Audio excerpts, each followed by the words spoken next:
Gentlemen, welcome Hank Garrett to the Ray Carr Show. Hank, how are things been going for you? Very well. I'm working on a book about my life on the streets.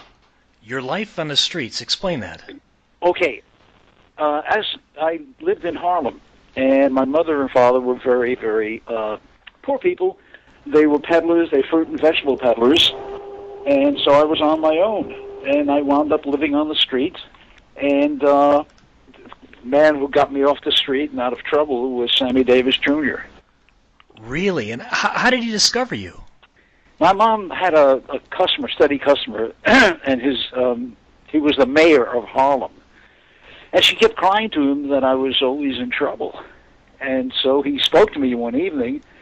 I was standing on the street and smoking with my fellow hoodlums, and he got permission from my mom to take me to dinner, and he took me to the Apollo Theater in Harlem to meet Sammy Davis Jr. I didn't know where I was going at the time.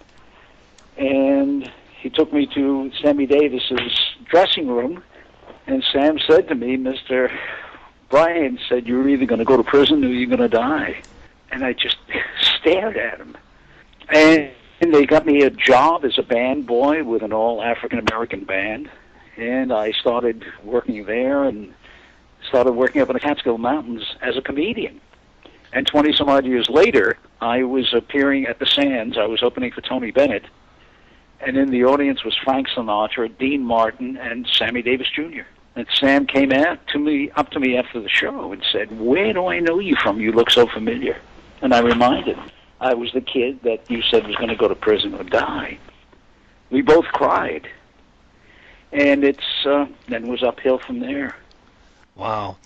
How did Car 54, Where Are You? How did that role come about?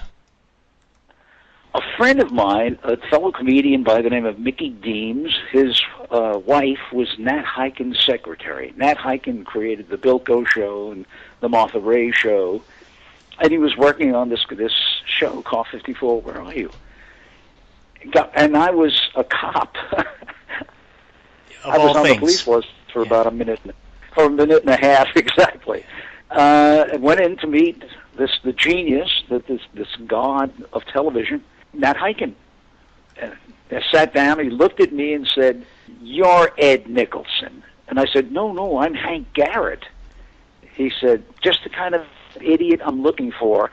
Nicholson is the character that you're here to read for. Oh, my. And he said, you got the job. I mean, And what was that it. experience like, Hank? I mean, being on Car 54 with Al Lewis and Fred Gwynn and Joey Ross, I mean, that had to be amazing. It was. We had the greatest time of our lives. We laughed. I looked forward to going to work every morning. It was playtime, working with these incredible performers. And I was 18 years old when I got on the show. Right. And I was a baby. And so it was just absolutely an amazing time of my life. Al was hysterical. Joe, he was crazy. Yeah, he seemed crazy. Yes, he was. He was an old burlesque comic. Oh, see, I didn't know So that. had to keep reminding him, you're on television. You can't say the things you do in clubs. He also recorded an album too. Oh yes, he did a ton of stuff. Yeah. And he sang in bars, and one of the songs he sang, there's nobody till somebody loves you. Right. And it was a big hit. I remember the song very well. Oh, so do I. So, and that was it. And not only that, prior to my doing Car 54, I was a pro wrestler. Now, I had wrestled as Hank Daniels, the Minnesota Farm Boy. how did that happen? I mean, doing what you've done, and then you were a pro wrestler and a pro weightlifter too. Yeah, and also I'm in the Pro Wrestling Hall of Fame. I'm also in the Karate Hall of Fame. So, and it's only because, when you don't know what to do with your life, you try everything until something sticks. But I had wrestled as Hank Daniels, the Minnesota Farm Boy. I really doing very well. And when I got onto Car 54, I had to sign an agreement that I would not wrestle again, because if I got hurt, it would hold up production. Right. So I did, but I did at one time sneaking, and I wrestled Jimmy Snuka, and that was the last time. Now, has weightlifting been a big part of your life ever since you were young? Yes. I started working out when I was, my first barbell set was about 12 and a half, 13 years old. And I joined a Y, and I started training with a man who was the world champ, the Olympic champ, a gentleman by the name of John Davis.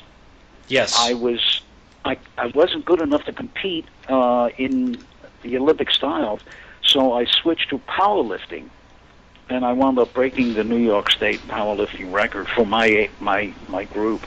What did you lift? Well, I did a 660 bench, and I did a 750-pound squat. Goodness gracious, that's amazing. Exactly. Amazing. Yeah, but I'm paying for it now. I did a lot of damage. Oh, okay. My God, it's a lot of weight. Hank, I mean, you really are a Renaissance man. You've done all these different things, including an illustrious film career, which included 3 Days of the Condor, among other great movies. Tell me about that. Okay.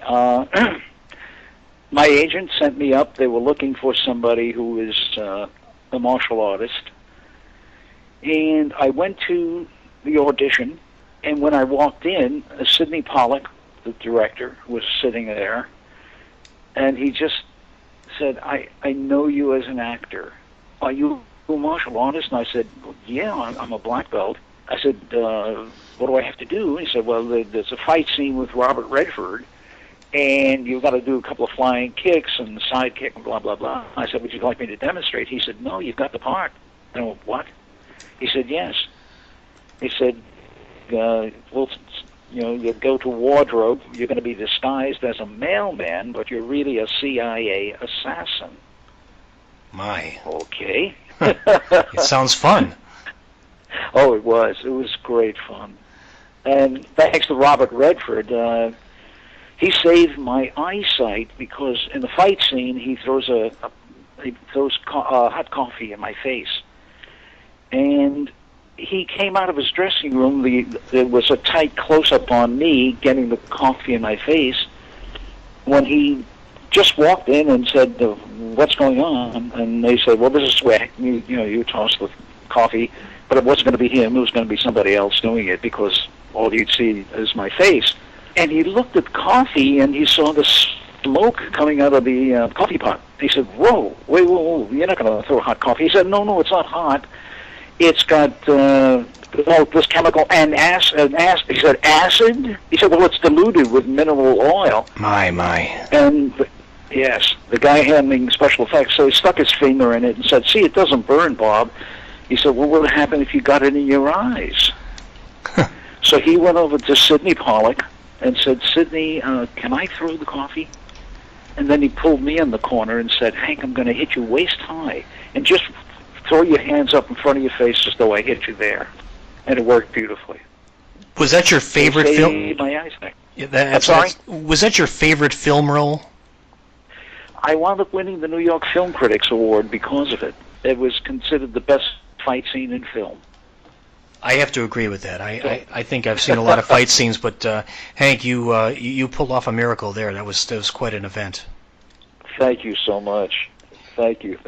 Now, to elaborate more on your TV career, you've been in TV shows like The Dukes of Hazzard, Knots Landing, Max Headroom, Santa Barbara, Three's Company, Knight Rider, Columbo, Dragnet, Kojak, Alien Nation, among others. God. I mean, that's a lot of TV shows. I've been blessed. I truly have been blessed. I'm a great believer. God is sitting on my shoulder. And he really is. I've got angels. I recently lost my son. Oh, I'm sorry. He was killed in a motorcycle accident. That's very tragic. And he's there. He's right with me all the time. And so, as I say, I'm a great believer. If I wasn't before, I sure am now. I'm a senior, and it's amazing walking down the street, and people will say, "Oh my God, Car 54, where are you?" Or 3 Days of the Condor, because Condor is shown all over the world. In fact, the gentleman came up to me and he said, in a heavy accent, he said, "I see you speak Farsi." And I said, "Why do you ask?" He said, "Because in Iran I saw 3 Days of Condor. You speak Farsi." And I said, "Well, I speak every language where my movie is shown." He said, "For you Americans." And he didn't, try to explain that it's all dubbed. Oh, he didn't understand that. No, not at all. Wow. He thought I was a linguist. Oh my God. Yeah, you probably could be though, Hank. Well, I was on. That was the week that was in London with David Frost, and I did dialectic gibberish.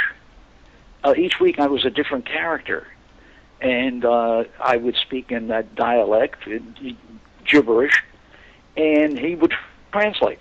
So, and my mentor was Sid Caesar, and I learned so much. Oh my God!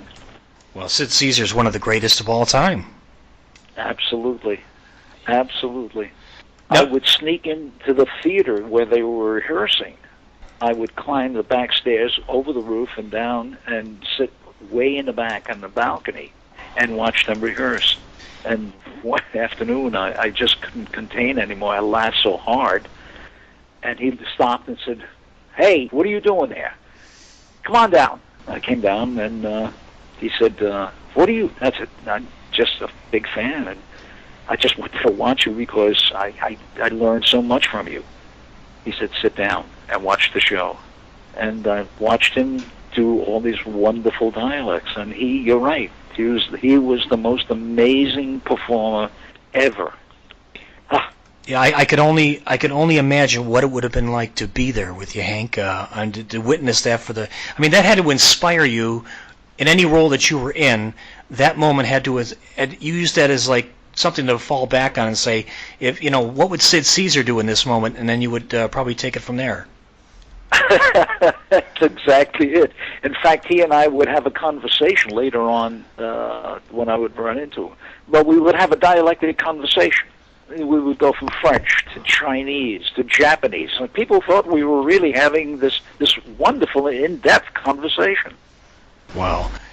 Hank, tell me more about your book. It's called Up from the Sidewalk, and it's the story of my life.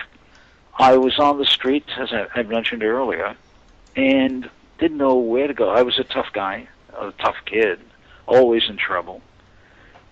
I was very angry because when my folks were immigrants, they were from Russia. My father had been, he was a peddler, delivering. He was delivering food, vegetables to the peddlers. My mom, who was a widow, was selling fruits and vegetables. He was delivering to her. They hit it off. He married my mom, and she had 2 sons. Well, they settled down, and my mom became pregnant with yours truly. And she was embarrassed. When she had me, she was in her 40s. And I remember a little boy standing there with her at the push cart. And someone said, "Is that your little boy?" She said, No, that's my daughter's little boy." Oh, okay. So now my mother is now my grandmother. My father, who was in the country illegally, he took my mother's last name, Greenberg, so as not to be identified. His name was Cohen. But the thing is, when I got to look at my birth certificate, there were 4 different names. It was Greenberg, Cohen, Sandler, and Weinblatt. Exactly. You got all that wonderful information. So I didn't know. First of all, I did a joke. I said, "Mom, my mother was very popular. Which one of these guys is my father?" Well, she smacked me, and I was very angry. I didn't know who I was. I registered for the draft as Greenberg. It wasn't really my name. Wow. So as a kid, I was very angry. Never had any toys. They was absolutely devastated, poor, and I was on the street, and the street was a tremendous influence. I remember walking on. We lived on 111th between Park and Lexington. I walked around the corner to Lexington Avenue. This is one evening, when kids are home, with their families. I'm on the street. I even slept in cardboard boxes at one point. I hid under stairways. That was my haven. But I was walking on Lexington Avenue, and I heard music coming out of a store. And the windows were blacked out. I just poked in, and the guy said, "Come on in." I was about 12 or 13 years old. No, 12, 11 or 12. And I came in, and it was people singing gospel.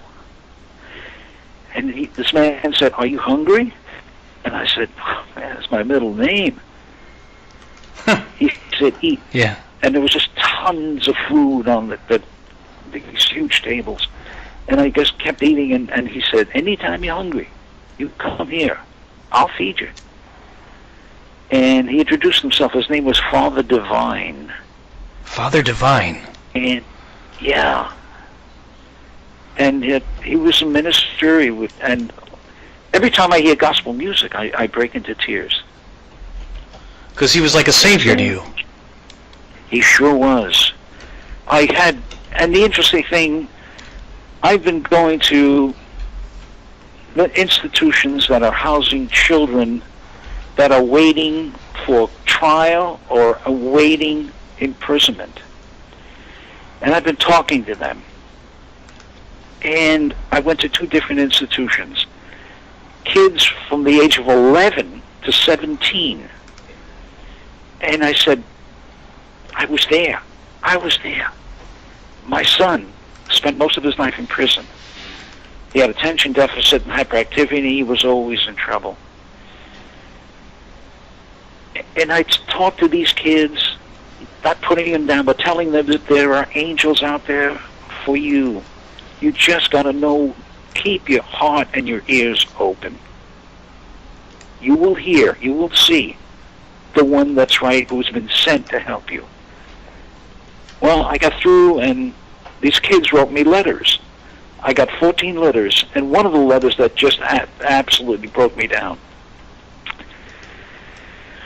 And he said, "Mr. Davis was your angel, and Mr. Garrett, you're my angel."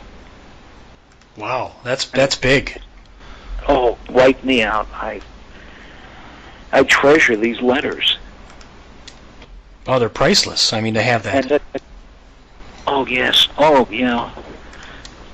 And it was just an amazing experience for me. And this is what I want to do. I want to continue that kind of work. Well, it seems like a very rewarding thing to do, and I think that you're probably driven and compelled to do it, which you should continue doing that because you're making a difference. Yes, absolutely. And this is the time when you got to talk to the kids. Parents, oh God, listen to me. Be there for them. They need you. They're so hungry at that age. Well, Hank, no, I understand what you're saying, and I agree with it. Before we wind the interview up, just let me let the audience know we're speaking to Hank Garrett, the legendary actor, and you're humanitarian, I guess you would call yourself, right? No, just giving back. That's all it is, really. Right. Hank, before we go, I'm sorry. Go ahead. Yeah, I'm going to be in Ohio on August 5th, 6th, 7th, and 8th. I'm going to be there at the Roy Rogers Festival. In Portsmouth? So, yes. In Portsmouth, Ohio, which is about 250 miles south of where we're at right now. Oh, okay. But, yeah, I know about that. It's a very big festival. I think that'll be a good time. Yeah, in fact, I raise funds for disabled vets and the wounded warriors. I sign autographed pictures of the different movies and television shows I've done. In fact, I have the CDs and the DVDs of Car 54 and Condor. And all the proceeds go to the wounded warriors and the disabled vets. Ray, you are absolutely wonderful as an interviewer. Thank you. I've done a lot of shows. Thank you. You by far are the most intelligent, the most literate, and you really, really do an in-depth, and it's wonderful. Thank you, Hank. Hank, you're the best, and we'll be in touch. And I wish you the best of your projects. If there's ever anything new that comes up, please contact me, and I'll have you on again. Thank you so much, Ray. All right, best of luck to you, and keep up the good work.